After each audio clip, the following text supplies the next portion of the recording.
Ranieri, eu entendi tudo que você está falando, tudo que você tem compartilhado, mas em meio a tudo isso, eu ainda sinto medo. Eu ainda sinto medo. Eu creio na palavra, eu estou ouvindo aqui na igreja, eu estou ouvindo, mas no meu dia a dia eu ainda sinto medo. Eu sinto medo. E essa, irmãos, é a verdade que eu quero compartilhar com vocês hoje. Medo é só um sentimento. Medo é só um sentimento. Eu não sei se você sabe, mas os sentimentos, eles mudam em poucos instantes. Se eu começar a contar uma história triste para vocês aqui, fizer uma narrativa e pedir para o rapaz do teclado tocar uma música, muitas pessoas vão se emocionar, vão ficar tristes. Mas se 5 segundos depois eu começar a contar uma piada e a gente começar a rir aqui, você vai se alegrar. Se eu começar a ofender algumas pessoas aqui, muitos vão se indignar. Por quê? Porque os sentimentos, eles são transitórios. Às vezes você, preso a esse medo, que é só um sentimento, está deixando de avançar na sua vida. Às vezes você, preso a esse medo, está deixando de conquistar grandes coisas que o Senhor tem para fazer na sua vida. Porque o medo, ele gera desânimo, e o desânimo te para. Mas nós não somos do povo que para diante da dificuldade, porque nós olhamos para aquele que é o autor e consumador da nossa fé.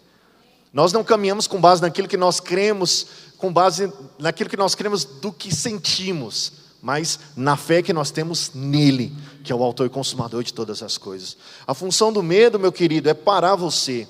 Às vezes o problema é que nós temos mais consciência do medo do que consciência do milagre. Eu olho mais para a minha dificuldade, para a minha crise, para o meu problema, para a pandemia, para a crise. O Bitcoin caiu e não sei o quê. E você começa a olhar as notícias. Gente, é só tragédia. Tem uma página no Instagram aqui do nosso estado que só compartilha tragédia o dia inteiro. E aí você só fica olhando isso, ao invés de olhar para quê? Para a palavra de fé que o Senhor já liberou na nossa vida. A gente tem que ser informado, estudar e se adaptar às situações, sim. Mas isso não pode ser a nossa base de fé. A nossa base de fé é a palavra. A nossa base de fé é Deus. A nossa base de fé é Jesus. A consciência do perigo tem parado uma igreja que deveria andar pelo milagre.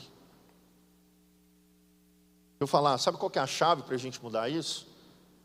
É você ter consciência de quem você é. Eu acredito que um tempo atrás, eu não sei, algumas pessoas às vezes nasceram num lar cristão e a vida toda teve a presença da palavra e tudo mais, ok. Mas eu acredito também que uma boa parte aqui nasceu de novo, assim como Jesus nos ensina no capítulo 3 do Evangelho de João. Deixa eu falar algo para vocês. Antes você caminhava nas trevas, mas um dia Jesus, o Espírito Santo, ele vem e gera consciência em você. E essa consciência gerada te transportou das trevas para o reino de amor de Cristo.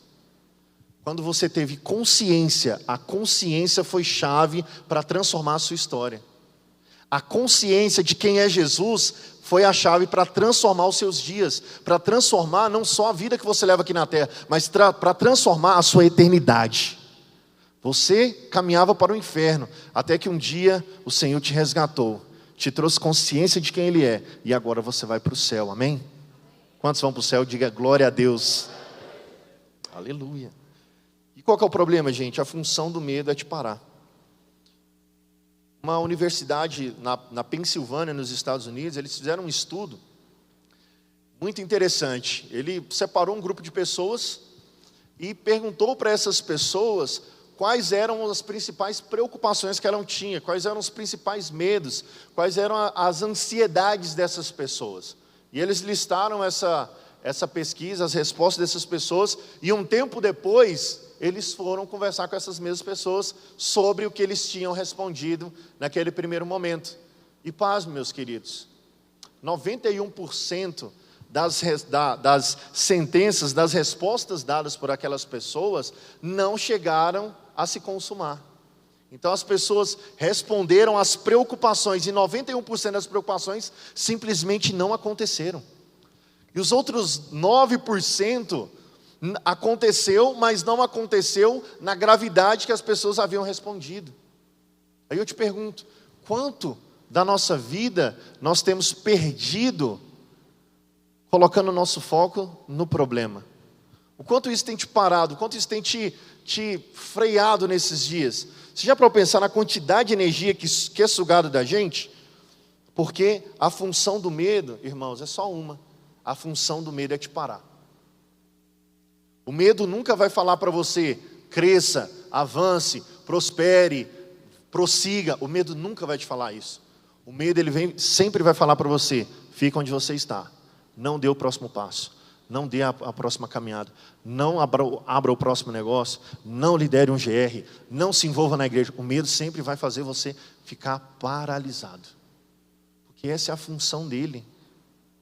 E o problema, meus irmãos, é que tem muita gente no nosso meio que às vezes, ao invés de buscar conselho na vida e na palavra de Deus, está buscando conselho no medo.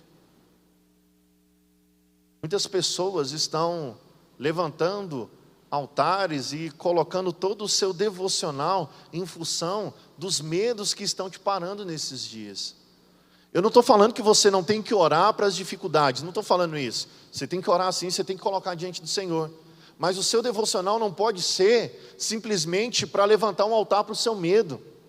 Quantas pessoas, durante esse período de pandemia, ficaram orando só por causa do Covid, e esqueceu de orar, adorando ao Senhor para ele ser cheio da presença, da glória, da graça. Não faça do seu medo, não faça da sua crise o seu devocional, porque isso vai parar você. Você acha que você está avançando, mas na verdade você está parado. Em Filipenses, projeta por gentileza, Filipenses 3, no verso 13 e 14, diz o seguinte: irmãos, quanto a mim, não julgo que haja alcançado, mas uma coisa eu faço, e é que, esquecendo-me das coisas que para trás ficam, e avançando para as que estão diante de mim, prossigo para o alvo, pelo prêmio da soberana vocação de Deus em Cristo Jesus.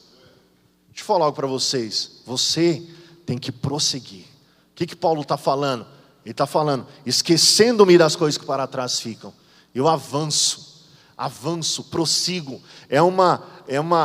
O avanço aqui ele coloca em gerúndio. Ele não avançou ou ele não vai avançar, ele está avançando. É uma sentença de progressão diária. Eu estou em processo de crescimento. O medo te para, mas a palavra de Deus diz: prossiga, cresça, avance, não fique onde você está. Tem uma frase do Martin Luther King que ele diz o seguinte: se você não puder voar, corra. Se você não puder correr, ande. Se você não puder andar, rasteje, mas não permaneça onde você está. O medo tem parado uma igreja que precisava andar com uma ótica no milagre. Irmãos, medo é um sentimento.